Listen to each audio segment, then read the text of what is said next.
সে কারণে আমার ক্লাস 1, 2, 3 পড়া হয় নাই। বুদ্ধিমত্তা হোক বা যেভাবে হোক, সততা দেখে হোক, উনি ইন্টারেস্টেড হলেন যে ছেলেটার তো লেখাপড়া করা উচিত। তা আমাদের দুঃসম্পর্কের আত্মীয় আমার ভাইকে বললেন যে ওকে স্কুলে ভর্তি করে দিস না কেন, বাড়িটা আসলে জ্বালিয়ে দেয়। জ্বালিয়ে দেওয়ার কারণে আমরা বাস্তুহীন তখন আত্মীয় স্বজনের বাসায় থাকতাম এদিক ওদিকে। আমি পড়াশোনার প্রথম দিকে মনে করতাম যে হয় একজন কেরানি হব, না হয় একজন আমলা হব। সরি, উনি আমাকে ডেকে বললেন, মোস্তফা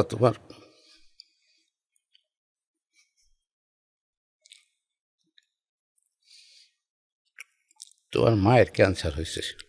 ওই ফাইনাল ইয়ারে থাকতেই মা বলল যে ওই মেয়েটাকে আমার বউ করে আনবো। তা দিয়া শেষ হলে মা বলল যে বাবা ইঞ্জেকশন শেষ হয়েছে? ওকে, হ্যাঁ শেষ হয়েছে। শুয়ে পড়লাম, ঘুমিয়ে পড়লাম। সকালে উঠে দেখি মা নাই।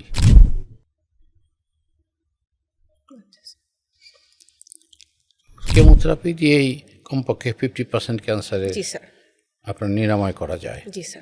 আমি কিন্তু করোনার মধ্যেও একদিনও অফিসও বাদ দিই নাই, আমার চেম্বারও আমি বাদ দিই নাই।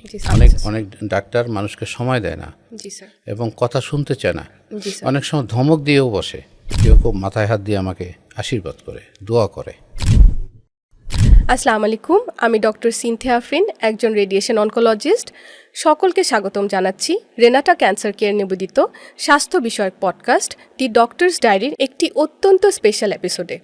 আচ্ছা, কখনো কি ভেবে দেখেছেন একজন ক্যান্সার চিকিৎসকের জীবনটা আসলে কেমন? কেননা মৃত্যুর মুখোমুখি দাঁড়ানো হাজারো ক্যান্সার রোগীদেরকে জীবনের পথে ফিরিয়ে আনতে তাদের কতটা মানসিক সংগ্রাম এবং হৃদয়ের গভীরতা ধরে রাখতে হয়। আজ আমরা কথা বলবো এমনই একজন ক্যান্সার চিকিৎসককে নিয়ে, যার জীবন কথা, চিকিৎসা দর্শন এবং দীর্ঘ অভিজ্ঞতা শুধুমাত্র তার রোগীদেরই নয়, আমাদের মতো চিকিৎসকদেরও পথ দেখায়। তিনি আর কেউ নন, আমাদের সকলের শ্রদ্ধেয় professor doctor SK Golam Mostafa sir, যিনি প্রাক্তন পরিচালক এবং অধ্যাপক, জাতীয় ক্যান্সার গবেষণা ইনস্টিটিউট হাসপাতাল, ঢাকা, এবং বর্তমানে রয়েছেন মহাখালী জেনারেল হাসপাতালে। তাহলে চলুন আজকের অনুপ্রেরণাদায়ক এপিসোডটি শুরু করা যাক। আসসালামু আলাইকুম স্যার, কেমন আছেন? ওয়ালাইকুম আসসালাম, ভালো আছি। আপনি ভালো আছেন? জি স্যার, আলহামদুলিল্লাহ ভালো আছি। স্যার, আমার প্রথম প্রশ্নটা হচ্ছে, এই যে স্যার শৈশবের পড়াশোনা এবং বড় হওয়া, কখনো কি চিন্তা করেছিলেন যে ভবিষ্যতে একজন ক্যান্সার বিশেষজ্ঞ হবেন? আপনাকে ধন্যবাদ। অ্যাকচুয়ালি ক্যান্সার বিশেষজ্ঞ হওয়া তো অনেক দূরের কথা, একজন ডাক্তার হবে এই চিন্তাও ছোট সময় ছিল না। আচ্ছা স্যার। কারণ আমি খুব সাধারণ ঘরের একজন ছেলে।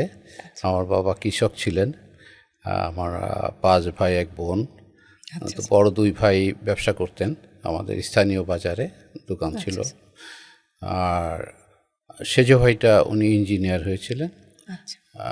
আর আমার বড় উনি বিদেশে চলে গিয়েছিলেন, বিদেশ থেকে পরে এসে দেশে এসে এখন কিছুই করেন না, মোটামুটি ব্যবসার পাতি নিয়ে আসেন। জি স্যার। আর আমি সবচেয়ে ছোট। তো আমি যখন ছোট তখন আমার ইমিডিয়েট বড় যার কথা বললাম, উনি প্রাইমারি স্কুলে যেতেন, ওনার সঙ্গে আমি মাঝে মাঝে যেতাম আমাদের গ্রামের স্কুলে। তো তখন লেখাপড়ার প্রতি একটা আগ্রহ ছিল, কিন্তু অ্যাকচুয়ালি ওইভাবে আনুষ্ঠানিক লেখাপড়া হয়ে ওঠে নাই।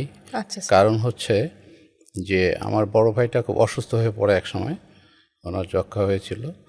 ওনার দোকানটা বসার জন্যে অল্টারনেটিভলি আমাকেও বসতে হতো। আমি তখন অনেক ছোট, তো সে কারণে আমার ক্লাস 1, 2, 3 পড়া হয় নাই। আচ্ছা স্যার। তো আমি কিভাবে ওইটুকু লেখাপড়া শিখলাম? এইটুকু লেখাপড়া শিখেছিলাম আমার চাচাতো ভাই আমাদের দোকানে বসে এক মাস্টারমশাইয়ের কাছে পড়তেন। আচ্ছা স্যার। মাস্টারমশাই তাকে পড়াতেন। তো আমি শুনে শুনে আমার বেশ আগ্রহ লাগতো, আমি মাঝে মধ্যে একটু বই টই দেখাশোনা করতাম। তো আমাদের স্কুলে ওই আমাদের Kashiani GC pilot high school, উপজেলা সদরে, ওখানকার একজন টিচার, ওনার নাম করতে হয় অবশ্যই আমাকে, আব্দুল মাজেদ খান। উনি মরহুম, আল্লাহ ওনাকে ব্যস্ত নসিব করুক। উনি কেন যেন আমার প্রতি আমার বুদ্ধিমত্তা হোক বা যেভাবে হোক সততা দেখে হোক উনি ইন্টারেস্টেড হলেন যে ছেলেটা তো লেখাপড়া করা উচিত। তা আমাদের দুঃসম্পর্কের আত্মীয় আমার ভাইকে বললেন যে ওকে স্কুলে ভর্তি করে দিস না কেন, আচ্ছা আচ্ছা স্কুলে ভর্তি করে দে। তো তখন আমার বেশ একটু বড় হয়েছি, বয়স হয়ে গেছে, আচ্ছা জি স্যার 1-2-তে পড়ার মতো বয়স না। আচ্ছা তখন একবারে আমি ক্লাস 4-এ ভর্তি হলাম। আচ্ছা স্যার ক্লাস 4-এ স্যার একবারে ক্লাস 4-এ। তা ক্লাস 4-এ ভর্তি হয়ে মোটামুটি পরীক্ষা দিলাম। তো আমি ওইবার পরীক্ষায় আমি 3rd হলাম। আচ্ছা স্যার তো আমার মনটা একটু খারাপ।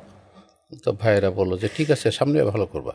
আচ্ছা স্যার পরবর্তীতে আমি আর কখনো সেকেন্ড হই নাই, আচ্ছা আমি বরাবরই ফার্স্ট হয়েছি স্কুলে যতদিন ছিলাম। তখন আমাদের পরীক্ষা যখন এসএসসি পরীক্ষা হবে জি স্যার 1971 সালে, আচ্ছা স্যার তখন তো দেশে জি বিশৃঙ্খলতা, স্যার জি স্যার মুক্তিযুদ্ধ লেগে গেল। জি স্যার তা আমাদের পরীক্ষা দেওয়া হলো না, ওই বছর আচ্ছা, পরীক্ষা আচ্ছা, হয়নি আচ্ছা, 71 সালে। যারাও পরীক্ষা দিয়েছিল তাদেরটা ক্যান্সেল হয়ে গেছিল। আচ্ছা তো আমরা মুক্তিযুদ্ধে আমার ভাই বড় ভাই চলে গেল, সেজ ভাই। তো আমরা 2 ভাই থাকলাম। কিন্তু পরবর্তী সময়ে আমাদেরকে রাজাকার যাই বলেন সবাই মিলে ওই আমাদের বাড়িটা আসলে জ্বালিয়ে দেয়। আচ্ছা স্যার আচ্ছা জ্বালিয়ে দেওয়ার কারণে আমরা বাস্তুহীন, তখন আত্মীয় স্বজনের বাসায় থাকতাম, এদিক ওদিকে লেখাপড়া আর হতো না। জি স্যার তারপর দেশ যখন স্বাধীন হলো, 16ই ডিসেম্বর যখন বিজয় হলো, তখন পরবর্তী প্রথম পরীক্ষা এসএসসি পরীক্ষা জি স্যার বাংলাদেশ হওয়ার পরে এসএসসি পরীক্ষায় অংশগ্রহণ করলাম। আচ্ছা স্যার তো আমাদের সব টিচারদের ধারণাই ছিল, ও এর মাঝে বলে রাখি জি স্যার যে আমি ক্লাস 5-এ উইথ মেরিট আচ্ছা স্কলারশিপ পেয়েছিলাম। আলহামদুলিল্লাহ স্যার হ্যাঁ, ওইটাকে বলে রেসিডেন্সিয়াল মেরিট। আচ্ছা আচ্ছা জি স্যার আমাকে ওই হোস্টেল ফ্রি যেটা, আচ্ছা আচ্ছা জি স্যার সেই সুবাদে আমার স্কুলে খুব একটা খরচ লাগতো না, আমাকে তো একদম ফ্রি করে দিল। জি স্যার টিউশন ফি লাগতো না, শুধু পরীক্ষার ফি ছাড়া। বই কেনার জন্য বছরে টাকা দিত, এবং যে টাকা দিত যথেষ্ট মোটামুটি। এরপরে আমার বড় ভাইটা, সে ওই যে পড়াশোনা বাদ দিয়ে বসেছিল যে, জি স্যার সে আমার সঙ্গে 6-এ গিয়ে ভর্তি হলো। আচ্ছা স্যার একসঙ্গে 2 6-এ ভাই গিয়ে পড়াশোনা স্যার, শুরু আচ্ছা। করলাম তখন। জি স্যার তখন তো 8-এ পরীক্ষা দিলাম। 8-এ আমার স্কলারশিপ হলো, তবে রেসিডেন্সিয়াল না, নর্মাল স্কলারশিপ। তখন স্কলারশিপ কম লোককে দেওয়া হতো আচ্ছা। সরকারিভাবে, আচ্ছা ডিস্ট্রিক্ট ওয়াইজ ভাগ করে দেওয়া হতো। তো আমি স্কলারশিপ পেলাম। স্কলারশিপ পেয়ে তো আমার তো বেতন লাগতো, 2 ভাই পড়তাম। আর পরে স্বাধীনতার পরে পরীক্ষা দিলাম, যেটা এসএসসি দিলাম। টিচারদের ধারণা আগে থেকে ছিল যে আমার একটা পজিশন থাকবে বোর্ডে, কিন্তু সেটা সম্ভব হয় নাই। আচ্ছা স্যার কারণ ওই যে তখন যুদ্ধ বেঁধে গেল, জি স্যার জি স্যার বাড়ি ঘর জ্বালিয়ে দেওয়ার ফলে আমার যে নিজের তৈরি নোট ছিল, জি স্যার আমি বিভিন্ন বই পড়ে নিজে একটা নোট করতাম আচ্ছা স্যার লেখার জন্য। জি স্যার কারণ আমার থেকে আমার সেকেন্ড বয় যে ছিল, জি স্যার আমার ক্লাস সেকেন্ড বয়, সে 50-60 মার্ক কম পেয়ে সেকেন্ড হতো। আচ্ছা স্যার 2, 4, 5, 10 মার্ক নেই। আচ্ছা স্যার তা সবার একটা ধারণা ছিল যে আমি বোর্ডে একটা হয়তো প্লেস টেস্ট করবো। তখন প্লেসের সিস্টেম ছিল, 20 জন প্লেস করতো, 20 জন প্লেস করতো।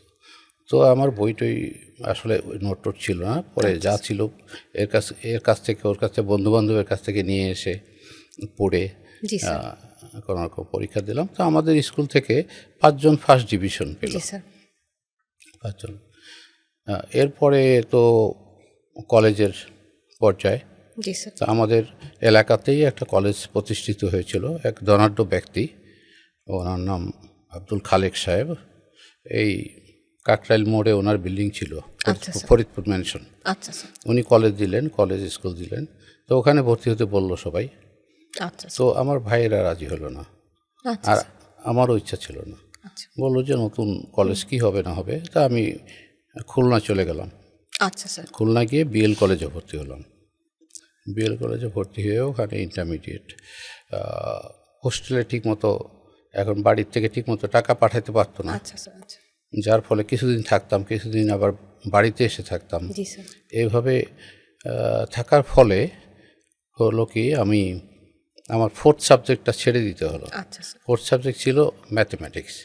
তো আচ্ছা, ম্যাথমেটিক্সটা এত রেগুলার ক্লাস না করলে, জি স্যার, রেগুলার প্র্যাকটিস না করলে এটা ভালো করা যায় না। আচ্ছা স্যার। এই জন্য আমি ফোর্থ সাবজেক্ট ছেড়ে দিয়ে 3 সাবজেক্ট নিয়ে আমি এইচএসসি পরীক্ষাটা দিলাম। আচ্ছা স্যার।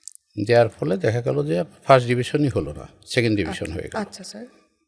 তো তখন সুযোগ ছিল যে সেকেন্ড একটা অন্তত ফার্স্ট ডিভিশন থাকলে, একটা সেকেন্ড ডিভিশন থাকলে মেডিকেলে ভর্তি হওয়া যায়, পরীক্ষা দেওয়া যায়, মেডিকেল ইঞ্জিনিয়ারিং যেটাই হোক। এর মধ্যে বলে রাখি, আমার যে সেজো ভাই যিনি ইঞ্জিনিয়ার হয়েছিলেন, জি স্যার। ওনার এসএসসিতে পরীক্ষায় একটা সাবজেক্টে খুব খারাপ হওয়ার কারণে উনি থার্ড ডিভিশন পেয়ে যায়। আচ্ছা স্যার। ওনার ইচ্ছা ছিল মেডিকেলে পড়া, বা আমাদের ফ্যামিলির ইচ্ছা ছিল যে একজন লোক আমাদের ফ্যামিলি থেকে চিকিৎসক হোক, ডাক্তার আচ্ছা হোক। স্যার। জি স্যার। আমি পড়াশোনার প্রথম দিকে মনে করতাম যে হয় একজন কেরানি হব, না হয় একজন আমলা হব, আচ্ছা স্যার। এরকম কিছু একটা হব বা টিচার হব।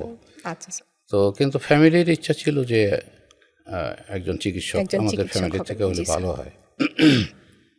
তো উনি চলে গেলেন, ওনার ভালো লেখাপড়া হলো না, পরে উনি ডিপ্লোমা ইঞ্জিনিয়ারিং করলেন, করে উনি পরে ভালো একটা জব করছেন উনি। তখন উনি রেলওয়েতে পরীক্ষা দিলেন, সিলেক্ট হলেন। আচ্ছা। উনি অবদাতে পরীক্ষা দিলেন, সিলেক্ট হলেন, অবদা পাওয়ারে। তো পাওয়ারে যোগদান করলেন, যোগদান করে উনি তো উনি যখন যোগদান করেন, উনি যখন লেখাপড়ান তখন আমিও লেখাপড়া করি। আচ্ছা স্যার। তখন সংসারে খুব সাপোর্ট দেওয়ার মতো মানে ক্ষমতা জি স্যার। খুব কম ছিল আচ্ছা স্যার। ভাইদের। আচ্ছা স্যার। তো বাবার জমি বিক্রি করে আচ্ছা স্যার। আমাদেরকে দুইজনের পিছনে এই লেখাপড়া খরচ জোগাতেন। আচ্ছা। তো এইভাবে আমি ইন্টারমিডিয়েট পাশ করার পরে প্রথম মেডিকেলে ভর্তি হওয়ার জন্য পরীক্ষা দিব। জি স্যার। তো আমাদের এক আত্মীয়, দুঃসম্পর্কের আত্মীয় মানুষে যা বোঝে আর কি, আমার ফ্যামিলি যা বুঝলো যে উনি খুব একটা হেল্প করতে পারবেন। উনি ময়মনসিংহ মেডিকেল কলেজের গাইনোকোলজির একজন প্রফেসর ছিলেন, নাম করা মুখলেসুর রহমান। ওনার কাছে পাঠালেন যে উনি হেল্প করবেন ভর্তিতে। উনি তো হেল্প করলেনই না, আচ্ছা আচ্ছা, উনি যা ব্যবহার করলেন তাতে আমার মনটা খুব ছোট হয়ে গেল। ওখানে হোস্টেলে থেকে আমাদের এক পরিচিত লোক, ওনার হোস্টেলের রুমে থেকে আমি পরীক্ষা দিয়ে আসলাম, কিন্তু চান্স হলো না ওবার। আচ্ছা আচ্ছা। পরবর্তীতে আমি ঝিনাইদা কেসি কলেজে ওখানে বিএসসিতে ভর্তি হলাম, যে ঠিক আছে না হয় অনার্স করি, মাস্টার্স করি, তারপর যা হবে। তো ওখানে ভর্তি হয়ে আমি চুপি চুপি আমি আবার একটু প্রিপারেশন নিতে থাকলাম মেডিকেলের নেক্সট পরীক্ষার জন্য। কাউকে জানাইনি, গার্জিয়ানদেরকে জানাইনি। তো ওই সময় ভাগ ছিল যে কোন ডিস্ট্রিক্টের ছেলে মেয়ে কোন মেডিকেলে পরীক্ষা দিবে। আচ্ছা স্যার। তা আমাদের ফরিদপুর, তখন ফরিদপুর জেলা, তখন তো 17টা জেলা ছিল, পরে না 64 হলো তো পরে। জি স্যার। তো ফরিদপুর জেলা নির্ধারিত ছিল সলিমুল্লাহ মেডিকেল কলেজে পরীক্ষা দিতে হবে। আচ্ছা স্যার। তো আমার এক আত্মীয় ছিলেন, উনি মিরপুরে থাকতেন, ওনার বাসায় এসে আমি প্রিপারেশন নিয়ে একা একা গিয়ে বাসে করে মিরপুর থেকে উঠে সদরঘাট নেমে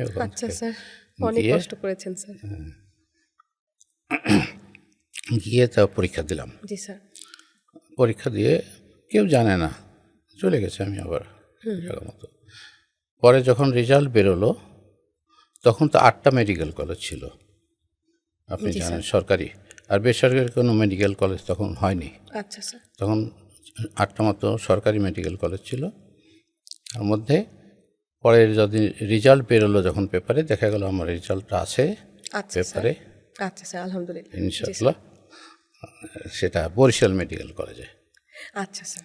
তা আমার সাথে যে আমার বন্ধুটি ছিলেন, সেও প্রথমবারে চান্স পায়নি, কেন জানি না, সেও আমার সঙ্গে বরিশাল মেডিকেল কলেজে চান্স পেল, শরফুদ্দিন আহমেদ।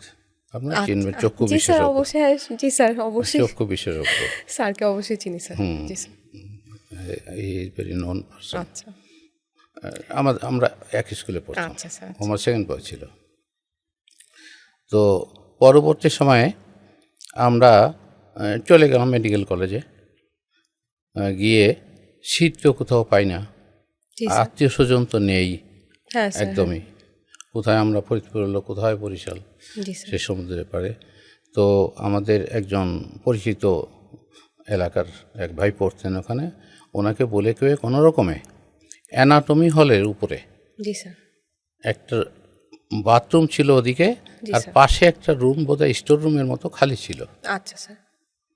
সেখানে স্যার তো আপনারা। বললো যে তোমরা দুজনে মিলে ওই রুমে থাকো। আচ্ছা স্যার। তো রুমটা এত বাজে ছিল জি স্যার। যে পাশে ছিল সব টয়লেট, জি স্যার। হ্যাঁ। যত দুর্গন্ধ জি স্যার। সব রুমে আসতো। আর নিচতলা হচ্ছে লাশ কাটা রুম, আচ্ছা স্যার। নিচে হলো Oh my নিচে God, লাশ হ্যাঁ। কাটা রুম, জি স্যার। উপরে থাকতাম। তো প্রথম তো ভীষণ ভয় পেতাম। জি স্যার, অবশ্যই ভয় পাওয়ার রাতে কথা। কি যেন ডাকতো একটা, জি স্যার।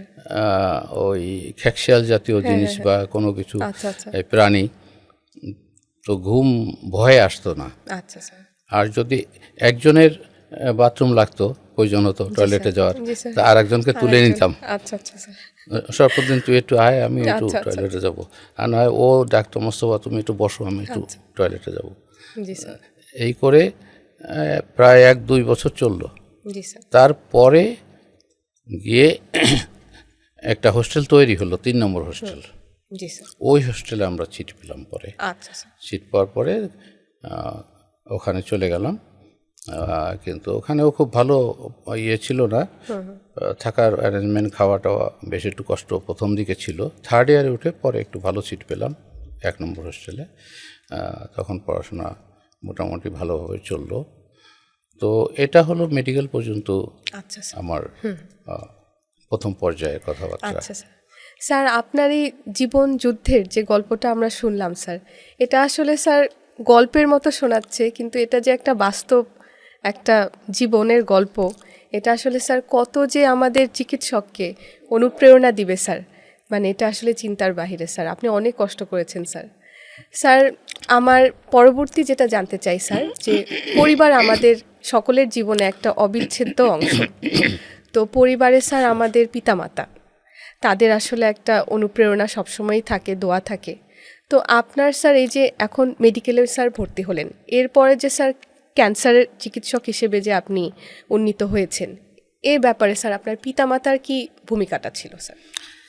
পিতামাতা আসলে ওরকম ক্ষমতা ছিল না।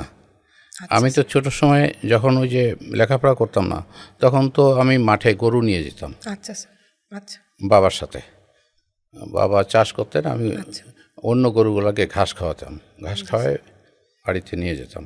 আবার বাড়িতে গিয়ে আমার কোনো বোন ছিল না, আচ্ছা স্যার। একেবারে একটা বোন আছে ছোট, অনেক, আমারও 10 বছর ছোট। আচ্ছা স্যার। তো বোন না থাকায় মাকে সাহায্য করার কেউ ছিল না। আচ্ছা স্যার। আমি ওই মায়ের পাশে বসে হয় পেঁয়াজ কেটে দিতাম, জি স্যার। না হয়তো রসুন ছুলে দিতাম, আচ্ছা স্যার। যা বলতো মা সেটা করতাম। তো এভাবে বাপ মার সাহায্য ওইভাবে আচ্ছা। তেমন কিছু পাওয়া যায় না। তবে অনন্ত দোয়া ছিল, জি স্যার। দোয়া ছিল যে যাতে আমি আমরা ভালো থাকি, ভালো থাকতে পারি, এই দোয়া ছিল। এবং প্রচণ্ড চেষ্টা ছিল, আচ্ছা স্যার। যার জন্য বাবা কিন্তু শেষ পর্যন্ত তার ধানের জমি, জি স্যার। তারপরে আমাদের একটা আমের বাগান ছিল, বাগানটা এগুলো সব বিক্রি করে দিয়েছিল আচ্ছা স্যার। আমাদের লেখাপড়ার জন্য। আচ্ছা স্যার, আমি যেটা জানতে চাচ্ছি এবার সেটা হচ্ছে যে স্যার মেডিকেল লাইফ, এটা হচ্ছে স্যার প্রত্যেকটা চিকিৎসকের মানে জীবনের যে মেডিকেল লাইফ আমাদের অনেক সময় অনেকভাবে অনুপ্রেরণা দেয়, আবার অনেক ঘটনা আছে যেগুলো আমরা বারবার মনে করি। তো আপনার মেডিকেল জীবনের এমন কোনো ঘটনা কি আছে যেটা আপনার এখনো মনে পড়ে? মেডিকেল লাইফের সবচেয়ে যেটা আমি প্রথমে বললাম, আসলে আমাদের যে প্রথম যে থাকা জি স্যার। এবং লাশ কাটা ঘরের উপরে জি থাকা, স্যার। জি স্যার। এটা স্যার আসলে এটা জীবনে ভোলার চিন্তার মতো না। বাহিরে স্যার, এটা আসলে চিন্তা করার আর মতো না। লাশ কেটে জি স্যার। পরীক্ষা করে যখন দুপুরে খাবার খেতে যেতাম, জি স্যার, জি স্যার, ওই যে গন্ধটা, তখন তো বুঝলাম না কিসের গন্ধ, জি স্যার, ওটা তো বোধহয় ফরমালিনের গন্ধ ছিল। আচ্ছা স্যার, ওই গন্ধ কোনোভাবেই কোনো সাবান দিয়েই দূর করা যেত না। গন্ধ নিয়ে খেতে খুব কষ্ট হতো। আচ্ছা স্যার, তো এবং প্রথম দিকে খাওয়া দাওয়া মুখে তুলতেই পারতাম না এই গন্ধের জন্য। জি স্যার। স্যার মেডিকেল লাইফ শেষ, এরপরে স্যার যে চাকুরি জীবন, তো আমাদের ডাক্তারদের জীবনে যখন কেউ পাশ করে, এমবিবিএস পাশ করার পরে সে যখন চাকুরি জীবনে উন্নীত হয়, তখন তার যে সংগ্রাম এবং যে বাস্তবতা, এটা স্যার আপনার ক্ষেত্রে কেমন ছিল? না, আমার জীবনে মেডিকেল আমি রেগুলারই পাস করেছি। আচ্ছা স্যার, আমাদের মেডিকেল সাবজেক্টে ফেল করার ঘটনা অনেক আছে, জি স্যার, সাপ্লিমেন্টারি অনেকেই জি পায়, স্যার, পরবর্তী আবার ব্যাচের সাথে সাপ্লি দেয়। জি স্যার, যেমন আমার বন্ধুটিও কিন্তু সাপ্লি পেয়েছিল, পরে আচ্ছা আচ্ছা, সাপ্লিমেন্টারি দিয়ে পরে ওখানেই থেকে যায়, চক্ষুর উপর ট্রেনিং করে। কিন্তু আমরা যারা রেগুলার পাস করলাম, জি স্যার, আমাদের ঢুকতেই হয়েছিল বন্ড দিয়ে যে কমপক্ষে 2 বছর সরকারি চাকরি করিতে আচ্ছা, বাধ্য ঠিক আছে। থাকিব, আচ্ছা স্যার, আচ্ছা, তা নাহলে ভর্তি নিবে না। আচ্ছা আচ্ছা, তো আমাদের পাশ করার সাথে সাথে আমাদের অনারারি মেডিকেল অফিসারের হিসাবে পোস্টিং দিয়ে দেয়, অ্যাসিস্ট্যান্ট সার্জন, যেটা আচ্ছা, স্যার। Assistant surgeon.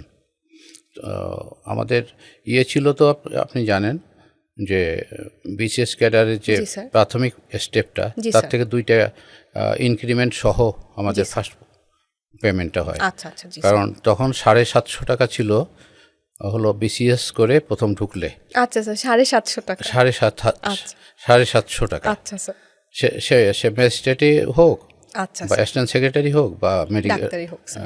অ্যাসিস্ট্যান্ট সার্জনই হোক। আচ্ছা জি স্যার, তো অ্যাসিস্ট্যান্ট সার্জন। আর আমরা শুরু করলাম 850 টাকা দিয়ে।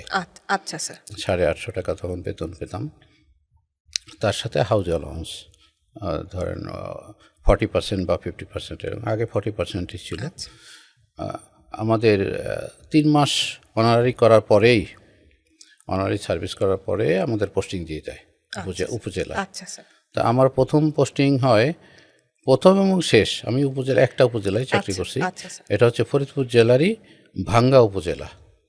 আচ্ছা স্যার। ভাঙ্গা উপজেলা নিশ্চয়ই চিনবেন। জি স্যার, হ্যাঁ, ভাঙ্গা উপজেলা স্যার। হ্যাঁ, ভাঙ্গা, এখন তো ভাঙ্গা উপজেলা আমার পোস্টিং হয় এবং আমার ওয়াইফেরও হয় একই সঙ্গে, আচ্ছা স্যার, দুজনেরই হয়। তখন আমাদের আপনার এর মাঝে আমার ফ্যামিলির কথাটা একটু হ্যাঁ, অবশ্যই একটু স্যার। বলতে হয় হ্যাঁ, জি স্যার, যে অবশ্যই স্যার। আমার মা অসুস্থ হয়েছিলেন। আচ্ছা, আচ্ছা স্যার, আমার মা অসুস্থ হয়েছিলেন মানে ওনার ব্লাড ক্যান্সার হয়েছিল, আচ্ছা আচ্ছা, ক্রনিক মাইলয়েড লিউকেমিয়া, আচ্ছা স্যার, আপনি জানেন। তো তখন নিয়ে দেখলাম আমাদের professor Shamsul Islam sir, so kind of him, আচ্ছা, খুব ভালো লোক। আচ্ছা,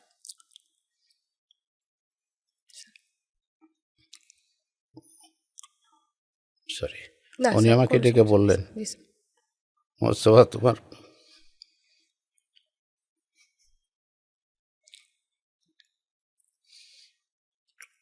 তোমার মায়ের ক্যান্সার হয়েছে। আচ্ছা স্যার, আমি তো এক উপরওয়ালা ছাড়া বাঁচানো কেউ নাই। জি স্যার, তখন তো এত এত জি ওষুধ, স্যার, এত ওষুধ তো এত স্যার তখন টেকনোলজি ছিল না ডেভেলপ স্যার। করে নাই জি তখনও, স্যার, জি আর স্যার, এত মলিকুল, এখন যত মলিকুল আছে ক্যান্সারের জন্য, জি স্যার, এগুলো ছিল না তখন। একমাত্র ট্যাবলেট মাইলেরান, আচ্ছা স্যার, মাইলেরান ট্যাবলেট উনি দিলেন যে এটা খেতে দাও। তো তারপরে পরীক্ষা কয়েকদিন থেকে আমার এক বান্ধবীর রুমে কয়েকদিন থেকে তারপরে বাড়িতে গেল। আচ্ছা স্যার, তো আমার বান্ধবীটা খুব যত্ন করছিল মাকে। আচ্ছা স্যার, আমরা একসাথে পড়াশোনা করতাম। আমাদের তো জানেন লাইব্রেরিতে জি স্যার, ব্যাস ওয়াইজ পড়তে জি হয়, স্যার, জি স্যার, তা না হলে মেডিকেল জি স্যার, মনে হ্যাঁ, তো থাকে আসলে না। হ্যাঁ, জি স্যার, হ্যাঁ, হ্যাঁ, জি স্যার, একজন পড়ে আর একজন শুনে, আবার বলতে হয়, আবার করতে হয়। তো সে খুব কাছের ছিল, তার কাছে রাখলাম। তারপরে বাড়িতে চলে গেল। আমাদের পরীক্ষা হওয়ার কথা ছিল ডিসেম্বর মাসে 1981, আচ্ছা স্যার, কিন্তু আমাদের কিছু ছেলেপেলে যারা একটু লেখাপড়া কম করতো বা খেলাধুলা বা অন্যভাবে ব্যস্ত থাকতো বেশি, আচ্ছা স্যার, জি স্যার, তারা আন্দোলন করলো, না আমাদের প্রস্তুতি নাই, আমরা ডিসেম্বরে পরীক্ষা দিব না। আচ্ছা স্যার, অন্য অন্য ইউনিভার্সিটি কিন্তু দিয়ে জি দিল, স্যার, আচ্ছা, চিটাগং আচ্ছা, ইউনিভার্সিটি, রাজশাহী ইউনিভার্সিটি, তারা কিন্তু ডিসেম্বরে দিয়ে দিল আমাদের ব্যাচের যারা ছিল। আর আমাদের পরীক্ষা হলো গিয়ে পরবর্তী বছর জানুয়ারিতে, 82 জানুয়ারিতে। 81 কোনো পরীক্ষা হয়নি। আচ্ছা স্যার। 82-তে 2টো ব্যাচ পরীক্ষা হলো, আমাদেরটা হলো আবার সেপ্টেম্বরে গিয়ে আমাদের পরের ব্যাচ। সেই জানুয়ারিতে পরীক্ষা দেওয়া, ওই 3 মাস পিছানোর কারণে আমি আর মাকে আর আনতে পারি নাই, চেক আপ করাতে পারি নাই, ফার্দার কি পরীক্ষা করানো যায় না করানো যায় এগুলো করতে পারি না। তো যেদিন পরীক্ষা দিয়ে বাড়িতে গেলাম ওদিন মা খুব অসুস্থ, শ্বাস নিতে পারছেন না। তো ওই এর মধ্যে বলি, ওই ফাইনাল ইয়ারে থাকতেই মা বলল যে ওই মেয়েটাকে আমার বউ করে আনবো। আচ্ছা আচ্ছা। তো দেখছে আমাদের সাথে একটু সম্পর্কও ছিল, তো ওই প্রস্তাব দিয়ে আমরা ফাইনাল ইয়ারে থাকতে আমরা বিয়ে করে ফেলি। আচ্ছা। তো পরীক্ষা দিয়ে আমরা দুজনে বাড়িতে গেলাম দেখতে। তো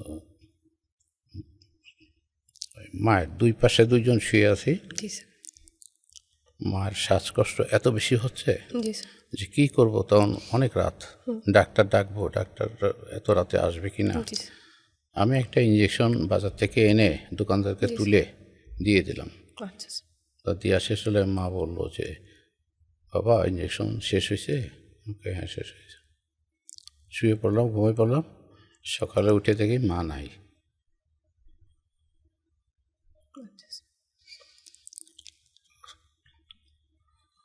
তখনও আমার একটা মনের মধ্যে একটা হয়েছিল যে দেখি অনকোলজি বা ক্যান্সারে কিছু করা যায় কিনা।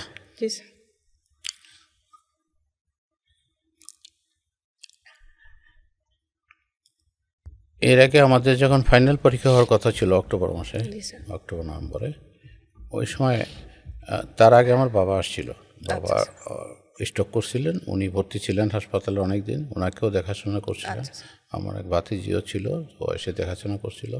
আমার বাবা মারা যায়, কিন্তু ওই ফাইনাল পরীক্ষা যে মাসে নির্ধারিত ছিল অক্টোবরে, ওই মাসে মারা যায়। আর মা মারা যান তার 6 মাস পরে, ফেব্রুয়ারিতে। তো মা বাবার সেবা করার সুযোগ আমার হয় নাই। তো যাই হোক, এখন মনে করি যদি কোনো মানুষের যতটা ছাড় দিয়ে হোক আমার পক্ষ থেকে কোনো রোগী বিনা চিকিৎসায় মারা না যায় ক্যান্সারে, এই চেষ্টাটা আমি করে থাকি। সেজন্য আমি নিজের ভিজিট, তারপরে আমার হাসপাতালের যত ডিসকাউন্ট আছে যেগুলো দেওয়া যায়, আমরা জানি মেডিসিনের উপর যত ডিসকাউন্ট দেওয়া যায়, বেডের উপরে যত ডিসকাউন্ট দেওয়া যায়, আমি এগুলো চেষ্টা করি যাতে যারা ক্যান্সার আক্রান্ত তারা মনে করে যে আমার জীবনটা বোধহয় এখানেই শেষ। হ্যাঁ সেটাই স্যার। কিন্তু পরিবারও সেরকম মনে করে। কিন্তু অ্যাকচুয়ালি কথাটা সত্য নয়। কারণ এখন আপনি জানেন অনেক মলিকুল ডেভেলপ করছে, কেমোথেরাপি দিয়েই কমপক্ষে 50% ক্যান্সারে আপনার নিরাময় করা যায়। আর জানেন যে ক্যান্সারের মোড অফ ট্রিটমেন্ট তো 3টা মেইনলি, সার্জারি, রেডিওথেরাপি, কেমোথেরাপি। এরপরে আপনার আরও আছে হরমোন থেরাপি, ইমিউনোথেরাপি, এখন বেরিয়েছে অনেক ইমিউনোথেরাপি মলিকুল বেরিয়েছে, ওগুলো দিয়ে চিকিৎসা করা যায়। এগুলো সব কিছু মিলিয়ে এখন মোর দ্যান 60% পেশেন্ট সম্পূর্ণ কিওর করা যায়। সম্পূর্ণ ফর লাইফ। ওই রোগে ক্যান্সারে অন্তত সে মারা যাবে না, এটা নিশ্চয়তা দেওয়া যায়, যেটা আগে ছিল না, যেটা শর্ট ছিল। স্যার আসলে এটা স্যার আপনার জীবনের গল্প থেকে স্যার যেটা আমরা জানতে পারছি, এবং আমিও একজন ডাক্তার স্যার, যেটা দেখা যায় যে আমাদের ডাক্তারদের জীবনে আসলে স্যার এটা খুবই দুঃখজনক যে আমাদের পড়াশোনা এবং আমাদের পরীক্ষার প্রেশার, আমাদের পোস্ট গ্র্যাজুয়েশনের প্রেশার, এই যেগুলো যে আমরা গো থ্রু করি, এর মাঝখানে আসলে বাবা মাকে পরিবারকে আসলে সেই সময়টা আসলে স্যার আমরা দিতে পারি না। আর যখন আমরা দিব চিন্তা করি তখন হয়তোবা তখন আর তারা থাকে না। এটা যে স্যার আমাদের একটা স্যাক্রিফাইস, যে আমরা যে ডাক্তার হচ্ছি এবং সেটার জন্য যে আমাদের জীবনে কত কিছু স্যাক্রিফাইস করে যে আমাদের এটা হতে হচ্ছে, এটা আসলে স্যার অনেক সময় সাধারণ মানুষরা স্যার বুঝে না। সাধারণ মানুষ ধরেন ব্যবসায়ী অথবা কোনো আমলা অথবা কোনো ইঞ্জিনিয়ার, জি স্যার। শরীরটা আজ ভালো লাগছে না, জি স্যার। অফিসে আজ যাবো না, একটু জি রেস্ট স্যার। নেই, জি স্যার। যেটা আমরা করতে পারি না, আমরা করতে পারবো না করতে স্যার। পারি হ্যাঁ। না। আমি কিন্তু করোনার মধ্যেও জি স্যার। একদিনও অফিসও বাদ দিই নাই, আমার চেম্বারও আমি জি স্যার। বাদ দিই নাই। জি স্যার। আমি সবসময় উপস্থিত ছিলাম, সবসময়। জি স্যার। এবং আমার যদি আমার আল্লাহর রহমত যে অন্তত 10 বছরের মধ্যে আমি কোনো বড় রোগে ভুগিনি যে আচ্ছা স্যার, আমার পড়ে থাকতে আলহামদুলিল্লাহ। হবে। জি হ্যাঁ, স্যার। সর্দি কাশি জ্বর হলে আমি একদিন ওষুধ খেয়ে একদিন রেস্ট নিয়েই, ছুটির দিনে রেস্ট নিয়ে, তবে অফিস ডেতে আমি রেস্ট নেই না। আচ্ছা স্যার। অফিস ডেতে জ্বর থাকলে আমি ওষুধ খেয়ে গিয়ে রোগী দেখি। জি স্যার। এটা আমি সবসময় করি, যেটা সবাই করতে পারবে না জি বা স্যার। পারে না। করোনার সময় আমাদের অনেক ডাক্তাররাই কিন্তু উপস্থিত হয়ে রোগী দেখেন নাই, অনলাইনে রোগী দেখছেন। আচ্ছা, জি স্যার। হ্যাঁ, বেশিরভাগই অনলাইনে রোগী দেখছেন। অনলাইনে রোগী জি দেখছেন, স্যার। কিন্তু আমি কিন্তু নিজে গায়ে হাত দিয়ে মুখে হাঁ করায় জি স্যার। সব কিছু দেখে শুনে, এবং আমি সবাই আমাকে বলে যে আমার রুগী দেখতে দেরি হয়। জি, আচ্ছা স্যার। জি স্যার। দেরি হয় মানে হচ্ছে যে আমি রুগীর সমস্ত কথা শুনি। আচ্ছা স্যার। যদি আমি না শুনি, দুটো জিনিস হয়। একটা হলো যে রুগী যে সন্তুষ্টি, জি স্যার। যে আমার কথা সব তো শুনলো না, আচ্ছা স্যার। তো জি বুঝলো স্যার। কি। জি স্যার। আবার আমিও তো হিউম্যান বিইং, জি স্যার। আমারও তো কিছু ভুল হয়ে যেতে পারে। জি স্যার। জি তার স্যার। কাছে সব কিছু শুনে সব পরীক্ষা নিরীক্ষা করে আমি ফিজিক্যাল এক্সামিন করে তারপর তার যদি ইনভেস্টিগেশন প্রয়োজন পড়ে, আমি যত কম ইনভেস্টিগেশন দিয়ে আমি ডায়াগনোসিসে আসতে পারবো, আচ্ছা স্যার। আমি অতটুকুই করি। আচ্ছা স্যার। আমি 5টা 10টা 15টা ইনভেস্টিগেশন দিই না কখনোই। জি স্যার। আমি যত মিনিমাম দিয়ে করতে পারি সেটা আমি করার চেষ্টা করি। জি স্যার। স্যার, আপনার সাথে আমার ব্যক্তিগত প্রথম দেখাটা হয়েছিল স্যার আমার পরীক্ষার হলে। আমার এমডি ফেজে ফাইনাল স্যার চলছিল বাংলাদেশ মেডিকেল ইউনিভার্সিটিতে। ওই সময় স্যার আপনি আমাকে প্রশ্ন করেছিলেন যে একজন রোগী তোমার চেম্বারে আসলে তুমি প্রথমে কি করবে।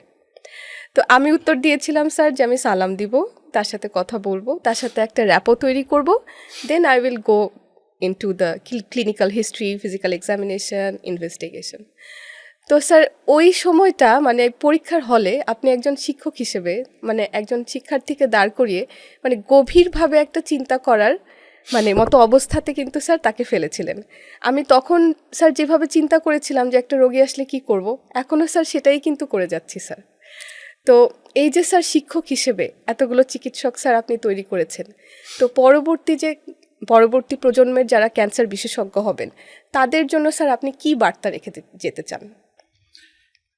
আমার একটা আবেদন থাকবে, জি তাদের স্যার। প্রতি বার্তা না, আবেদন থাকবে, যা কিছু হোক এর পেছনে আল্লাহর একটা রহমত থাকে। আচ্ছা স্যার।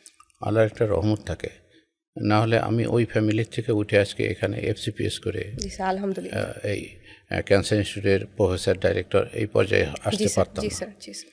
তো আল্লাহর একটা রহমত থাকে, তো সেটাকে মাথায় রেখে যদি মানুষ চিকিৎসা করে, আচ্ছা স্যার। তাহলে মানুষের সাথে দুর্ব্যবহার করতে পারে না। অনেক আচ্ছা স্যার। অনেক ডাক্তার মানুষকে সময় দেয় না জি স্যার। এবং কথা শুনতে চায় না, জি স্যার। অনেক সময় ধমক দিয়েও বসে। প্রশ্ন করলে বলে আমি ডাক্তার না আপনি ডাক্তার, আচ্ছা স্যার। আপনি বেশি বোঝেন আমার চেয়ে, এরকম কথাও বলে। তো এটা আমি বলবো জি স্যার। যে রুগী যেন ডাক্তারের কথা শুনে, আমার অনুরোধ থাকবে যে রুগী ডাক্তারের কথা শুনে যেন আশ্বস্ত এতটুকু হতে পারে যে আমি একজন ভালো লোকের কাছে আসছি, ভালো ডাক্তারের কাছে আসছি, আচ্ছা স্যার। আচ্ছা। ভালো মানসিক ডাক্তারের কাছে আসছি। মানসিকতা জি স্যার। যেন এই স্নেহটুকু সে পায় এবং এই সম্মানটুকু পায়। এবং অনর্থক আমাদের কিছু কিছু ডাক্তারদের, জি স্যার। আমি আত্মসমালোচনা না করলে এখানে আমার গ্যাপ থেকে যাবে, জি স্যার। আমাদের অনেক চিকিৎসক আছেন আননেসেসারি জি স্যার। ওই ছাপানো থাকে, প্যাডই থাকে, শুধু টিক দিয়ে দেয় এই পরীক্ষা করবেন, এই পরীক্ষা করবেন, এই পরীক্ষা করবেন, এই পরীক্ষা করবেন। তার প্রয়োজন হয়তো 3টা পরীক্ষা, 7টা পরীক্ষা দিয়ে দিল। আচ্ছা স্যার। এখানে কিছু ব্যবসায়িক ব্যাপার আছে, আচ্ছা। আমি সেটা উল্লেখ না করি। আচ্ছা। তো এইগুলা দয়া করে যেন আমার আচ্ছা কোনো ডাক্তার না করে। যতটুকু দরকার। কারণ আপনার কোটি টাকা থাকুক জি স্যার, আর নাই থাকুক, জি স্যার, আপনার টাকা আমি কেন খরচ করাবো আচ্ছা, জি স্যার, যদি আপনার প্রয়োজন না হয়, আপনার চিকিৎসার জন্য যদি প্রয়োজন না হয়, তাহলে আমি কেন করাবো? আচ্ছা, এটা খুব অন্যায় কাজ। তো মানুষের, ডাক্তারকে মানবিক হতে হবে, আচ্ছা, মানবিক হতে হবে এবং মানুষের বিশ্বাস অর্জন করতে হবে আচ্ছা, এবং প্রপার চিকিৎসা দিতে হবে। লেখাপড়া সবসময় আপডেটে থাকতে হবে, আচ্ছা, আধুনিক জ্ঞানটা সবসময় নিতে হবে। জি স্যার, এখন অনেক সোর্স হয়েছে, জি স্যার, হ্যাঁ, এখন অনেক রিসোর্স, অনেক কিছু হয়েছে যার মাধ্যমে আপনি আপডেট থাকতে পারেন। ইভেন আপনার হাতের মোবাইলটাই অনেক কিছু হেল্প করতে পারে আপনাকে। আপনি গুগলে অনেক কিছু সার্চ দিয়ে অনেক কিছু পেয়ে যাবেন। এছাড়া তো আপনার অনলাইনে অনেক শিক্ষা কার্যক্রম পরিচালিত হচ্ছে, এগুলা থেকে আপডেট থাকতে হবে সবসময়। চিকিৎসা কতটুকু উন্নত হলো, এর থেকে আর একটু বেটার কিভাবে করা যায়, এই কথাটা সবসময় মাথায় রাখতে হবে। গতানুগতিক করে গেলাম আর টাকা কামাইলাম, টাকা কামানোই বড় কথা না। বড় কথাটা হলো যে একদিন তো জবাবদিহি করতে হবে সৃষ্টিকর্তার কাছে, যে আমি যদি অনর্থক কাউকে হয়রানি করি বা কারোর ক্ষতি করি, যার যে চিকিৎসা লাগবে না। আমাদের গ্রামে এরকম হয় যে ধরেন একটা নর্মাল সিজার হবে, নর্মাল ডেলিভারি হবে, কিন্তু শুধুমাত্র টাকার জন্যে তাড়াতাড়ি সিজার ওটিটা রেডি করো, তাড়াতাড়ি সিজার ওটি রেডি করো, নাহলে বাচ্চা বাঁচানো যাবে না। রোগীর লোকদের কাছে এসে বলে যে আপনি কি চান, আপনার ওয়াইফ মারা যাবে, আপনার বাচ্চা মারা যাবে, না কি আমরা সিজার করব না ওয়েট করব? ওয়েট করতে গেলে কিন্তু ক্ষতি হবে, ভয় দিয়ে দেয়। দেয় কি না? আপনার কি মনে হয়? স্যার, হ্যাঁ স্যার, আপনি যে কথাগুলো বলছেন স্যার, এগুলো আসলে দুঃখজনক হলেও বাস্তব ঘটনা, সত্য কথা, বাস্তব সত্য কথা। এগুলো গ্রাম একটু পেরিফেরিতে বেশি হয়, পেরিফেরিতে বেশি হয়, ঢাকায় একটু কম হয়। স্যার, আমার আরেকটা তথ্য আপনার কাছ থেকে জানার খুব ইচ্ছা, সেটা হচ্ছে যে আপনি জাপানে এবং আপনি জিটিসি ট্রেনিং করে এসেছেন স্যার, জাপান এবং ফ্রান্স থেকে। এবং স্যার আমি দেখেছি যে স্যার আপনি WHO ফেলোশিপও করেছেন ব্যাংকক থেকে। এই যে স্যার বাইরের দেশের একটা exposure as an oncologist, sir এক্সপোজারটা পাওয়ার পরে আপনার নিজের চিকিৎসা প্রদানের ব্যাপারে কোনো পরিবর্তন এসেছিল কিনা স্যার? না, তা তো অবশ্যই। আমরা জাপানে যখন প্রথমে যাই, আমরা জাপানে গিয়েছিলাম মেডিকেল ফিজিসিস্টের কাজটা বোঝার জন্য। আচ্ছা আচ্ছা। মেডিকেল ফিজিসিস্ট হচ্ছেন যে আমরা যে ডোজটা দেই রেডিওথেরাপি বডিতে, সেটার কতটা ডোজ হবে, কত সেন্টিমিটার লম্বা, কতটুকু ব্রেথ হবে, কত ডিপনেসে আছে, কত অ্যাঙ্গেলে যাবে, পার সেকেন্ডে বা পার মিনিট কয় মিনিট দিতে হবে, কয় সেকেন্ড দিতে হবে, এই ক্যালকুলেশনটা আমাদেরকে হেল্প করে মেডিকেল ফিজিসিস্ট।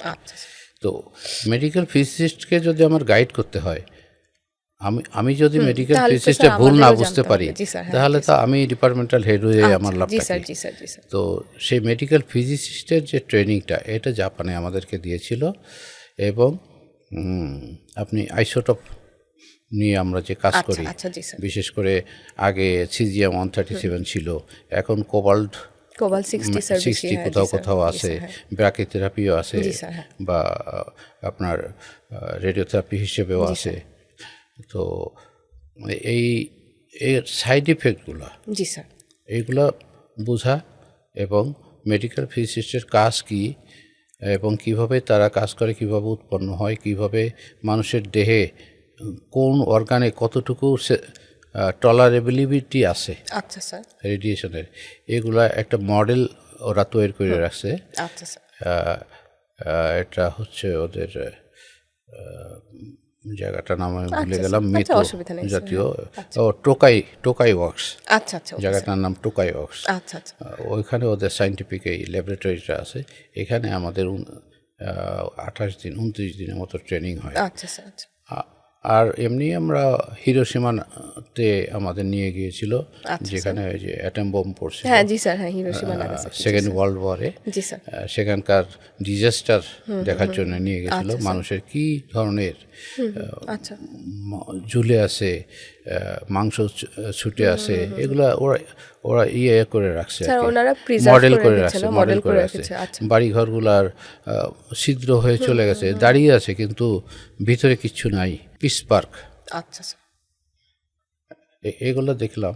আরও অনেক কিছু দেখলাম, জাপানে তাদের ঐতিহ্যগুলো আচ্ছা দেখালো, বিভিন্ন জায়গা ঘুরিয়ে দেখালো, টোকিও টাওয়ার নিয়ে গেল, বার নিয়ে গেল, এসব দেখে।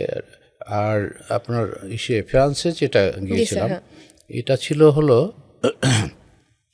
আপনার আইসোটোপ চুরি হয়ে যায়। আচ্ছা স্যার, চুরি হয়ে যায় স্যার? হ্যাঁ, আইসোটোপ চুরি হয়ে যায়, আচ্ছা তারপরে সেই লোকের কি হয়। আচ্ছা স্যার, হ্যাঁ, কারণ সে তো জানে না, সে তো জানে না স্যার সেখান থেকে যে ওটার কি রিয়াকশন। জি স্যার, হ্যাঁ সেই রিয়াকশনগুলো আমাদেরকে বর্ণনা করলো। তারপরে আমাদেরকে আইসোটোপ থেকে কিভাবে নিজেদেরকে সেফ রাখতে হবে। জি স্যার, আইসোটোপ তো সবসময় রেডিয়েশন ছড়ায়, আপনি জানেন তো, রেডিয়েশন ডিসেন্টিগ্রেট করতে থাকে। সে আইসোটোপ থেকে কীভাবে বাঁচতে হবে, আইসোটোপ মেশিনের কাছে গেলে আমাদের কী প্রিপারেশন নিয়ে যেতে হবে, কিভাবে যেতে হবে। তারপরে একটা লোক কি ব্যারিয়ার, আচ্ছা স্যার, তারপরে ওই যে আপনার আইসোটোপের যে ডোসিমিটার, জি স্যার, কত ডোজ আমি পেলাম, আচ্ছা স্যার, এগুলা কিভাবে ক্যালকুলেট করতে হবে, কি করতে হবে, এগুলো সব আমাদের ওখানে ছিল। আমাদের 2 সপ্তাহ, 12 দিনের ট্রেনিং ছিল। আর ব্যাংককে যেটা বললেন, ওটা ছিল ব্রাকিথেরাপির উপরে একটা ট্রেনিং। ব্রাকিথেরাপি তো আপনি জানেনই, ব্রাকিথেরাপি একটা মেইন ট্রিটমেন্ট সার্ভাইকাল ক্যান্সার। জি স্যার, জি স্যার, মহিলাদের সার্ভাইকাল ক্যান্সারের জন্য একটা মেইন ট্রিটমেন্ট। ওই আপনার রেডিওথেরাপির পরে ব্রাকিথেরাপি দেওয়া লাগে ইনঅপারেবল কেসে। আর অপারেবল কেসে ব্রাকিথেরাপি না দিলেও চলে, টেলিথেরাপি দিলেই, অপারেশন করে টেলিথেরাপি দিলেই এনাফ হয়ে যায়। ওখানে ব্রাকিথেরাপি ট্রেনিং দিয়েছিলাম এবং আমরা 3 জন ছিলাম, 2 জন ছিলাম, আমি আর প্রফেসর GM ফারুক, গোলাম মহিউদ্দিন ফারুক। জি স্যার, ফারুক স্যার, জি স্যার। ও আমার একটু জুনিয়র, আমাকে সবসময় স্যার বলে। তো যাই হোক, কারণ ও যখন DMRTতে ভর্তি হয় তখন আমি FCPS করে অ্যাসিস্ট্যান্ট প্রফেসর ঢাকা মেডিকেল কলেজে, তখন আমাদের কাছে ট্রেনিং হয়। তো আমরা ব্রাকিথেরাপি ওখান থেকে শিখে আসি। শিখে এসে আমি কিন্তু ক্যান্সার ইনস্টিটিউটে ব্রাকিথেরাপি চালু করি আমি। আচ্ছা স্যার, আমি নিজে ইনসার্ট করতাম আইসোটোপটা, আইসোটোপ দিতে হয় তো, এবং কত ঘন্টা পরে, 12 ঘন্টা পরে বা 8 ঘন্টা পরে ওটা আবার রিমুভ করতে হবে, সেটা আবার সন্ধ্যার পরে গিয়ে রিমুভ করতাম। আরও কয়েকজন আমার সাথে ছিল, তারাও আমাকে হেল্প করতো। ওখানে আমি এটা শিখি। আর এছাড়া আমি আসলে রেডিওথেরাপির ব্যাপারে, ক্যান্সার ট্রিটমেন্টের ব্যাপারে আমি অনেক জায়গায় আমার যাওয়া হয়েছে, যেতে হয়েছে। আমি একসময় ন্যাশনাল মেম্বার ছিলাম, ইন্টারন্যাশনাল মেম্বার ছিলাম অফ অ্যাটমিক এনার্জি কমিশন ওয়ার্ল্ডের। ইন্ডিয়া থেকে একজন ছিলেন আগরওয়াল, ওনার নাম JP আগরওয়াল, জি স্যার, টাটা মেমোরিয়াল। জি স্যার, JP আগরওয়াল ছিল ইন্ডিয়া থেকে। বাংলাদেশ থেকে আমি ছিলাম, কোরিয়ার একজন ছিল, একজন সিঙ্গাপুরের ছিল। তো আমরা বিভিন্ন দেশ, কোরিয়ায় গিয়েছি, কোরিয়ার সেট আপটা দেখেছি, কতগুলো মেশিন আছে, কয়টা লিনিয়াক আছে, কয়টা কোবাল্ট আছে, কয়টা কি আছে। আমরা মঙ্গোলিয়া পর্যন্ত গিয়েছি। আচ্ছা স্যার, মঙ্গোলিয়া পর্যন্ত? স্যার, মঙ্গোলিয়ায় মাত্র একটা কোবাল্ট মেশিন। আচ্ছা স্যার, সারা মঙ্গোলিয়ায়। ওদের যে রাজধানী উলানবাতার, উলানবাতারে একটা মাত্র কোবাল্ট মেশিন। তো সেখানে আরও অনেক মেশিন দরকার, লিনিয়ার অ্যাক্সেলারেটর দরকার, তাতে ফিজিসিস্ট নাই, কোনো রকম টেকনিশিয়ান দিয়ে চলছে। এগুলো আমরা দেখে আসছি।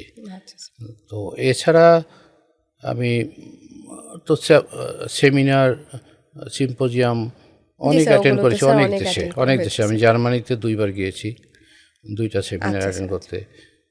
আমি ইতালিতে 2 বার গিয়েছি। আর একটা ট্রেনিং করেছি আমি আমেরিকার পিটসবার্গে, পেনসিলভেনিয়া রাজধানী পিটসবার্গ। সেখানে হাসপাতালে ওই যে রেডিও সার্জারি, কতগুলো টিউমার আছে না, একদম সার্জারি করা মানে অপারেশন করার যোগ্য না, অপারেশন করা যায় না, ওই জায়গায় হাতই দেওয়া যায় না। আচ্ছা, জি স্যার, জি স্যার। তো সেগুলো রেডিও সার্জারি মেশিনের দ্বারা ওটা একদম সার্জারির মতো করে শেষ করে দেওয়া যায়। আচ্ছা, সেই রেডিও সার্জারি ট্রেনিংয়ের জন্যও আমি আপনি স্যার গিয়েছিলেন? 18 দিন, 3 উইকস, 3 সপ্তাহ আমি ওই পিস পার্কে ট্রেনিং করেছি। আচ্ছা স্যার, আচ্ছা স্যার, একটু আগে যেটা প্রশ্ন করলাম স্যার, যে আমাদের সার্ভাইকাল ক্যান্সার তো স্যার প্রতিরোধযোগ্য, তাহলে স্যার আমাদের দেশে তারপরেও কেন এত বেড়ে যাচ্ছে?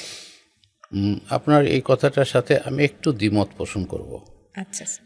কারণ হচ্ছে মহিলাদের মধ্যে ব্রেস্ট ক্যান্সার এবং সার্ভাইকাল ক্যান্সারই সবচেয়ে বেশি হয়ে থাকে। তো সার্ভাইকাল ক্যান্সার তাদেরই বেশি হয় যাদের অল্প বয়সে বিয়ে হয়, বেশি সন্তান ধারণ করে, প্রসব করে, যারা অপরিষ্কার পরিচ্ছন্ন থাকে, মেনস্ট্রুয়েশনের সময় ভাইরাসের ইনফেকশন হওয়ার সম্ভাবনা থাকে নোংরা জিনিস ব্যবহার করলে। তার থেকে আগে কিন্তু সার্ভাইকাল ক্যান্সারটা বেশি হতো, এখন কিন্তু ব্রেস্ট ক্যান্সার বেশি হচ্ছে। আচ্ছা, আমার অভিজ্ঞতা বলে ব্রেস্ট ক্যান্সার বেশি হচ্ছে, কারণ ব্রেস্ট ক্যান্সারটা সার্ভাইকাল ক্যান্সারের ঠিক উল্টাটা। যত দেরিতে বিয়ে করবে, অথবা আদৌ বিয়ে যারা করে না, নান, অথবা সন্তান গ্রহণ করে না, অথবা সন্তান গ্রহণ করলেও বুকের দুধ পান করান না, আচ্ছা, এইসব কারণে যেহেতু আমাদের মহিলারা বেশি শিক্ষিত হচ্ছে, বেশি কর্মজীবী হচ্ছে, সে কারণে তাদের বিয়ে দেরিতে হচ্ছে, সন্তান গ্রহণ দেরিতে হচ্ছে, সন্তানকে দুধ পান করাতে চাচ্ছেন না, অনেকে স্তন পান করাতে চাচ্ছেন না। এসব কারণে এখন কিন্তু ব্রেস্ট ক্যান্সারের পার্সেন্টেজ বেড়ে যাচ্ছে। সার্ভাইকাল ক্যান্সারের কিছুটা কমে আসছে এই কারণে যে মানুষ এখন অনেকটা সচেতন হয়েছে, শিক্ষিত হচ্ছে, মেয়েরাও অনেক শিক্ষিত হয়েছে, মহিলারা অনেক শিক্ষিত হয়েছে। তারা এখন অনেক তাদের স্যানিটারি পারপাসে অনেক সফিস্টিকেটেড জিনিস পাচ্ছে, স্টেরাইল জিনিস পাচ্ছে, সে কারণে এই ইনফেকশনটা কম হচ্ছে। তবে আরও কমানো যায় আমাদের যদি আমরা একটা ভ্যাকসিন ব্যবহার করি। আচ্ছা, পিবি ভ্যাকসিন, পিআইবির জন্যে 9 থেকে 13 বছরের মধ্যে আচ্ছা স্যার, যদি 3টা ইনজেকশন নেওয়া যায়, তাহলে সারা জীবনের জন্য সে কিন্তু সার্ভাইকাল ক্যান্সার থেকে মুক্ত থাকতে পারে। এটা টিকা দেওয়ার মতো আর কি। এইচপিভি ভাইরাস ইনফেকশনটাকে এটা অ্যান্টিবডি আগেই তৈরি করে থাকে, সেই জন্য ওই ইনফেকশনটা আর হতে পারে না, সার্ভাইকাল ক্যান্সার হওয়ার সম্ভাবনা অনেক কমে যায়। আচ্ছা স্যার, স্যার অত্যন্ত ধন্যবাদ স্যার, অত্যন্ত গুরুত্বপূর্ণ একটি তথ্য আপনি দিয়েছেন স্যার। এখন স্যার আমি একটু জানতে চাই যে আগে একটা সময় ছিল যে ক্যান্সার চিকিৎসা বলতে আমরা কেমোথেরাপি এটাই জানতাম, কিন্তু পরবর্তীতে স্যার আপনি যেটা বললেন যে কেমোথেরাপির সাথে রেডিওথেরাপি, তারপরে ইমিউনোথেরাপি, টার্গেটেড থেরাপি, এখন অনেক রকমের চিকিৎসা এসেছে। স্যার আপনি যদি একটু সংক্ষেপে স্যার প্রত্যেকটা থেরাপি সম্পর্কে স্যার আমাদেরকে একটু ধারণা দিতেন, কোনটা আসলে কি, কেমোথেরাপি কি বা টার্গেটেড থেরাপি কি, রেডিওথেরাপিটা কি? আমাদের ক্যান্সারটা হচ্ছে জিন থেকে, জিনের মধ্যে যে ক্রোমোজোমের জিনের মধ্যে সেল প্রলিফারেশন হবে কি হবে না এটা মেনটেন করে, ওখানে ইন্ডাকশন আছে, প্রোটিন আছে। আচ্ছা, তো এখানে কিছু কিছু আছে ফ্যামিলিয়াল, জেনেটিক, তাদের কিন্তু আপনি জানেন যে যেমন ব্রেস্ট ক্যান্সার, কোলন ক্যান্সার, এই ধরনের বিভিন্ন ক্যান্সারই কিন্তু 1/3 অফ দ্য ফ্যামিলি মেম্বার যদি মায়ের থাকে, তো 3জন মেয়ে থাকলে একজনের ব্রেস্ট ক্যান্সার, যদি মায়ের ব্রেস্ট ক্যান্সার থাকে 3টা মেয়ে থাকলে একজনের ব্রেস্ট ক্যান্সার হওয়ার পার্সেন্টেজ খুবই বেশি। তো এটা একটা দিক। আর একটা দিক হচ্ছে, আপনি কোশ্চেনটা কি রিপিট করবেন একবার? স্যার আমি প্রশ্ন করেছিলাম যে স্যার কেমোথেরাপি, ইমিউনোথেরাপি, রেডিওথেরাপি বা টার্গেটেড থেরাপি, এই যে স্যার এতগুলো থেরাপি এখন আসছে, আগে তো আমরা স্যার কেমোথেরাপি মানে বুঝতাম, মানে ক্যান্সারের চিকিৎসা বলতে সাধারণ মানুষ আর কি কেমোথেরাপির নামটাই জানতো, এখন নানান থেরাপি আসছে, এদের মধ্যে যে পার্থক্যটা স্যার। রাইট। জি স্যার। রেডিওথেরাপি যেটা করে, সেটা হচ্ছে ওই ক্রোমোজোমটা ব্রেক করে দেয়। আচ্ছা। কারণ ক্রোমোজোমের জানেন যে 2টা হেলিক্স থাকে আর বন্ড থাকে। বন্ড ব্রেকও করতে পারে, রেডিয়েশনের যে পাওয়ার আছে ওই ইলেকট্রনটাকে সরিয়ে দিয়ে ও বন্ড ব্রেক করে দেয়, অথবা যে কোনো একটা হেলিক্স ব্রেক করে দেয়। দুইটা হেলিক্সের মধ্যে যদি দুইটাই ব্রেক হয়ে যায় তাহলে সাথে সাথে সেল ডেড হয়ে যায়। তো এগুলা কোন সেলের বেশি হয়? যে সেলগুলো গ্রোয়িং, আচ্ছা, যে সেলগুলো গ্রো করতেছে, কিন্তু যেগুলো স্টেবল সেল এগুলোর উপর অ্যাকশন আবার কম হয়। যেমন আমার মাসেল, হাতের মাসেল, এটা কিন্তু অতটা রেডিও সেন্সিটিভ হবে না যতটা জানা এখানে যদি একটা টিউমার গ্রো করে, আচ্ছা, সেই টিউমারটা যত সেন্সিটিভ হবে আমার নর্মাল সেল অতটা সেন্সিটিভ হবে না। কারণ হচ্ছে যে আপনার যে মাইটোসিস হয়, মাইটোসিস হওয়ার সময় যে ক্রোমোজোমের যে প্রলিফারেশন হয় ওইটাকে বাধা দেয়, ওইটাকে ব্রেক করে দেয়। ব্রেক করে দেওয়ার ফলে রেডিয়েশনে ফলে আর তবে একই সাথে আপনি সবগুলা একটা টিউমারে যদি 1 বিলিয়ন সেল থাকে, 1 মিলিয়ন সেল হলে একটা কিন্তু সেটার সাইজ হয় কত, একটা পিন হেডের মতো। আচ্ছা, 1 মিলিয়ন সেল, তো সেখানে বিলিয়ন সেল থাকে, ট্রিলিয়ন সেলস থাকে। তো আপনি একই দিনে কিন্তু সব ডিস্ট্রয় করতে পারবেন না। কারণ হচ্ছে কি যে আপনার একটা সেল যদি ফুটবলের মতো হয়, তার নিউক্লিয়াসটা হবে একটা মার্বেলের চেয়েও ছোট। সেই নিউক্লিয়াসের মধ্যে থাকে হচ্ছে আপনার ক্রোমোজোম, আচ্ছা, আর বাকিটা তো সব সাইটোপ্লাজম। ওই নিউক্লিয়াসে আপনার টার্গেট করতে হবে। তা টার্গেট আপনি যতই রেডিয়েশন দেন আপনার 90% ওই ইসের মধ্যে দিয়ে আপনার প্লাজমার মধ্যে দিয়ে চলে যাবে। আচ্ছা, আপনার নিউক্লিয়াসকে হিট করতে পারবে না, ক্রোমোজোমকে হিট করতে পারবে না। এই কারণে এটা ফ্র্যাকশনেটেড ওয়েতে দিতে হয়। আচ্ছা স্যার, আমি আজকে 10% কিল করলাম, কালকে 10% কিল করলাম, সপ্তাহে 5 দিন এরকম দেওয়া হবে। সপ্তাহে 5 দিন করে 6 সপ্তাহে কমপক্ষে 30টা রেডিয়েশন দিতে হবে। দিলে তাহলে একটা ক্যান্সারের টোটালটা কন্ট্রোল হতে পারে। আস্তে আস্তে করে ছোট করে আনতে হবে।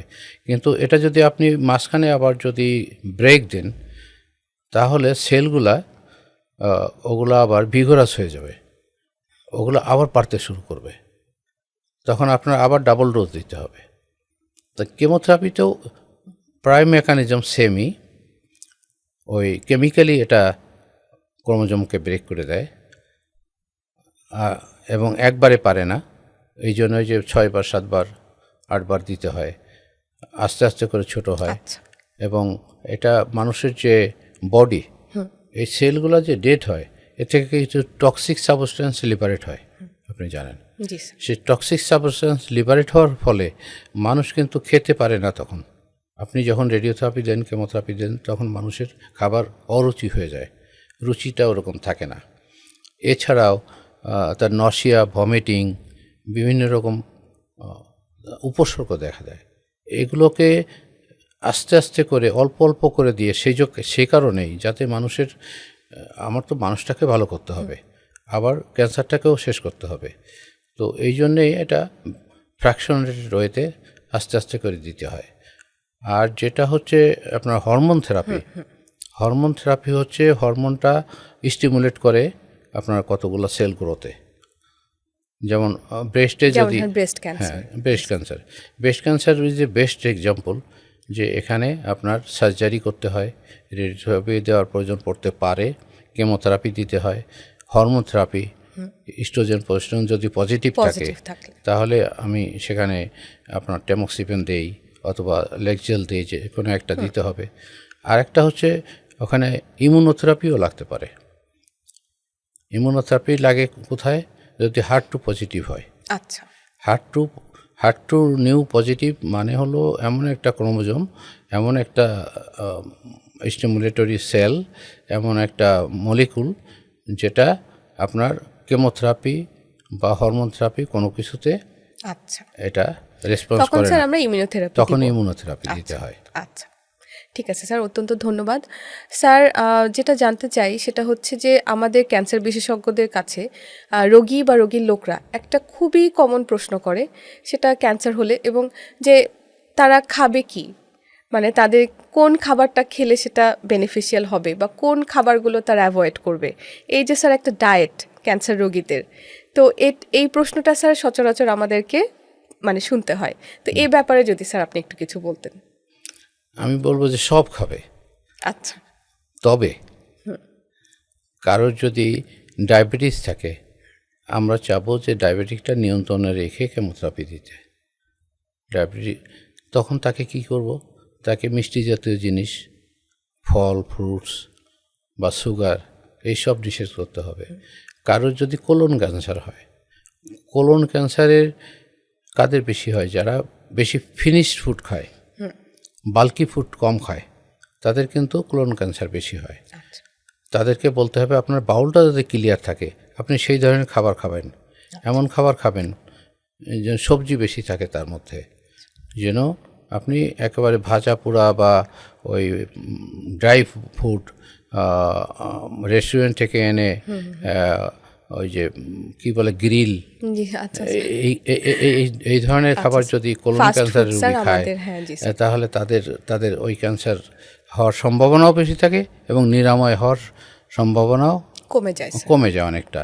তবে ব্যাপার হলো যে এই সময়টা রোগীকে সাপোর্ট দিতে হয় খাবার ব্যাপারে, তাদেরকে কিছু নিউট্রিশন যাতে স্টিমুলেট হয়, এটার একটা ওষুধ আছে আপনি জানেন, মেজেস্টেরল।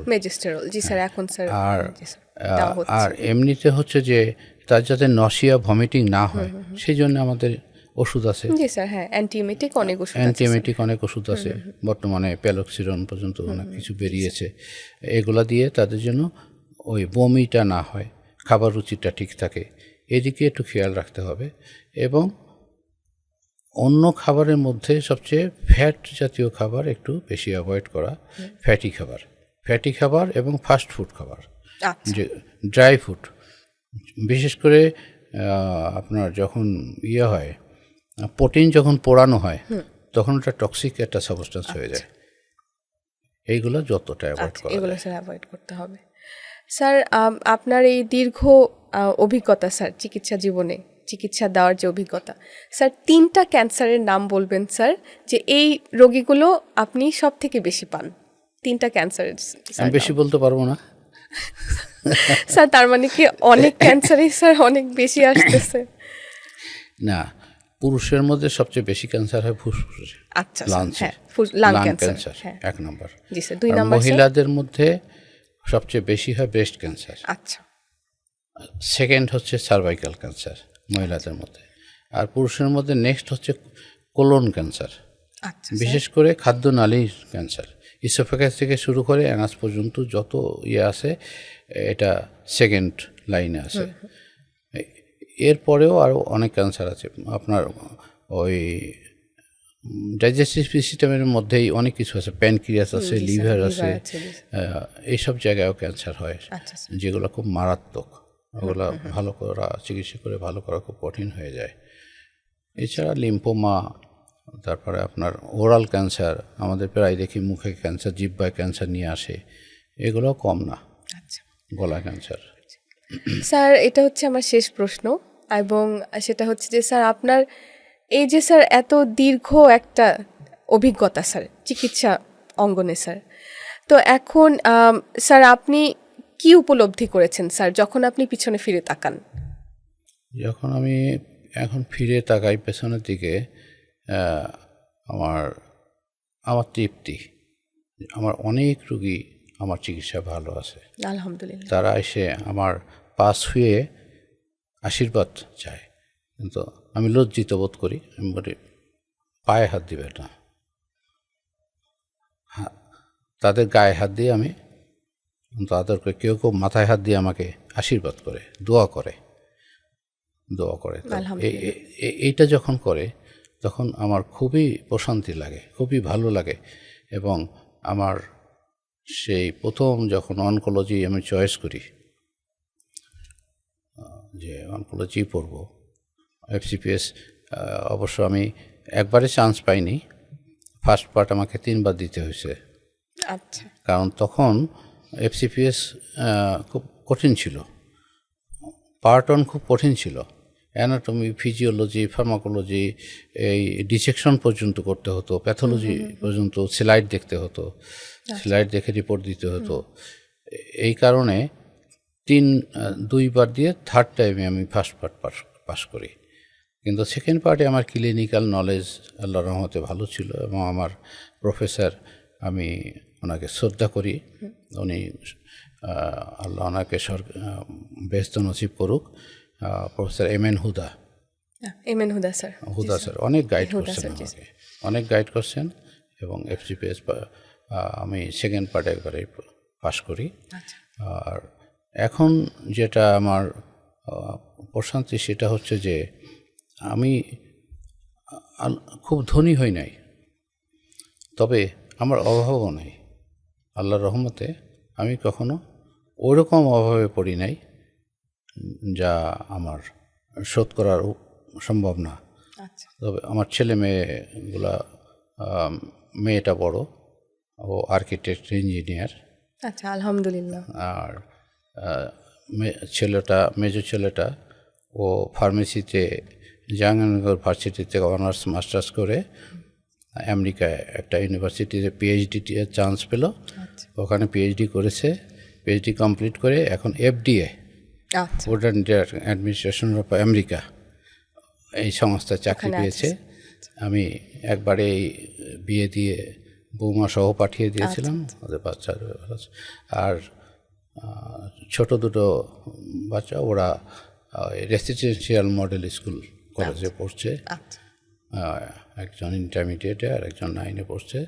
তো আলহামদুলিল্লাহ আমার পিছনের দিকে কোনো কষ্ট নাই, তাদের থাকার জায়গা করতে পারছি অন্তত কোনো মতে, বাড়ি না করতে পারি অন্তত অ্যাপার্টমেন্ট আছে তাদের থাকার জন্য।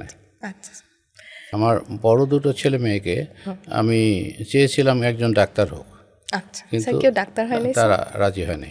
একজন ইঞ্জিনিয়ারিং পড়লো, আহসানুল্লাহ ইউনিভার্সিটি থেকে ওই যে আর্কিটেক্ট করলো মেয়ে, আর ছেলে তো ফার্মেসি পড়লো, ডাক্তারি পড়লো না।